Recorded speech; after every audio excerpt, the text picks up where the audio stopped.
সম্মানিত দর্শকবৃন্দ, আজকের ভিডিওতে আমরা বিস্তারিত আলোচনা করব পশ্চিমবঙ্গ সরকার টোটো চলাচল নিয়ে যে নতুন নীতি ঘোষণা করেছে সেই বিষয়ে। পরিবহন দপ্তরের প্রকাশিত বিজ্ঞপ্তিতে স্পষ্ট জানিয়ে দেওয়া হয়েছে যে এবার থেকে টোটো চালানোর ক্ষেত্রে কড়া নিয়ম মানতে হবে।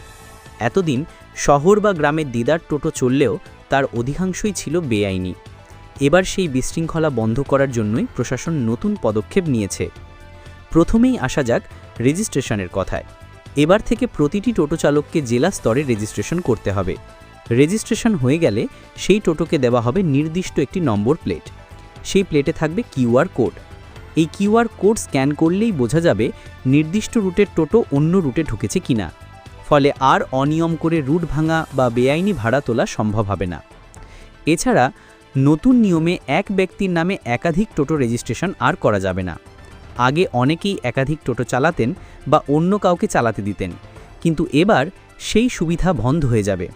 আরও একটি বড় পরিবর্তন হচ্ছে, জাতীয় সড়ক ও রাজ্য সড়কে কোনোভাবেই টোটো চলতে পারবে না। আগে নিয়ম থাকলেও বাস্তবে সেটা মানা হতো না। ফলে যানজট বাড়ত, দুর্ঘটনার ঝুঁকি তৈরি হতো আর পণ্যবাহী গাড়ির গতি কমে যেত। নতুন বিজ্ঞপ্তি স্পষ্ট বলছে, জাতীয় বা রাজ্য সড়কে টোটো চলবে না। এই নীতিতে আরও একটি দিক হলো রাজস্ব আদায়। এতদিন পর্যন্ত টোটো থেকে সরকারের কোনো কর আদায় হতো না। এবার থেকে প্রতিটি টোটোর মালিককে বার্ষিক কর দিতে হবে। এর ফলে সরকারের রাজস্ব আয়ও বাড়বে এবং সেই অর্থ উন্নয়নে কাজে লাগানো যাবে। পরিবহন দপ্তর জানিয়েছে, প্রতিটি পুরসভা ও পঞ্চায়েত ইউনিয়নের সঙ্গে আলোচনা করে টোটোর জন্য নির্দিষ্ট রুট চিহ্নিত করা হবে। যেই রুটে টোটোর সংখ্যা বেশি সেখানে রোটেশন পদ্ধতিতে টোটো চালানোর ব্যবস্থা করা হবে। অর্থাৎ একসাথে সব টোটো রাস্তায় নামতে পারবে না, পালা করে নামতে হবে। এছাড়া ধীরে ধীরে অবৈধ টোটোর বদলে ই-রিকশা চালুর পরিকল্পনাও নেওয়া হয়েছে।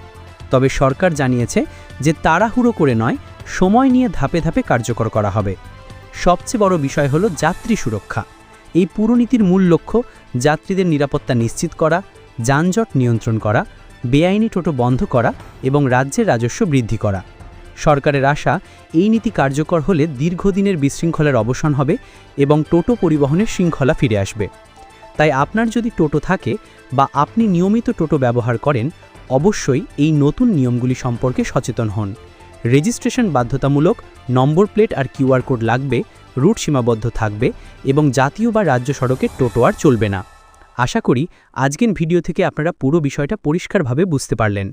ভালো লাগলে লাইক দিন, চ্যানেলটি সাবস্ক্রাইব করে নিন এবং পাশে থাকা বেল আইকন চাপতে ভুলবেন না, যাতে ভবিষ্যতে সব আপডেট সবার আগে পান।